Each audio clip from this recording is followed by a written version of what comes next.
கல்விக்காக எப்பவுமே நம்ம முன்னாடி நிற்கணும். சொல்லுவாங்க, சச்சின் டெண்டுல்கர் படித்தாரா, இளையராஜா படித்தாரா, இல்லை ரஹ்மான் படித்தாரான்னு நிறைய பேர் சொல்லுவாங்க.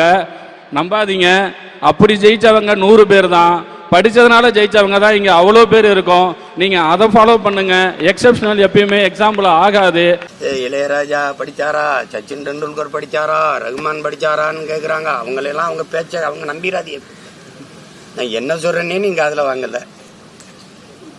நீங்கள் படத்தை எடுத்துட்டா பெரிய கல்வி அறிஞர்னு நினச்சிட்டு வந்து கருத்து சொல்லிடுறேன். நான் என்ன சொல்கிறேன்னே உனக்கு புரியல.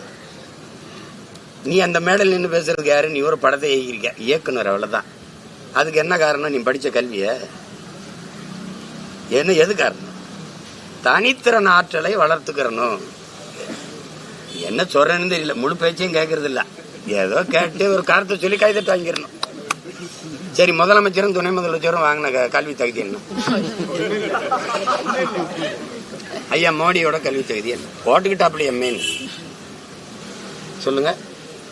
தம்பி உதயநிதியே பேசுறாப்புல, என்னோட வகுப்பு தொடர படிச்சாப்புல, வக்கீல் ஆயிட்டாப்புலன்னு. படிச்சு வக்கீல் ஆயிட்டா, படிக்காம நான் டிப்டி சீஃப் மினிஸ்டர் ஆயிட்டேன், துணை முதல்வர் ஆயிட்டேன். அதானே அதுக்கு பொருள். பிளே ஸ்டோர் மற்றும் ஆப் ஸ்டோரில் இருந்து பாலிமர் செயலியை QR கோடு மூலம் பதிவிறக்கம் செய்யுங்கள். செய்திகளை உடனுக்குடன் பெறுங்கள்.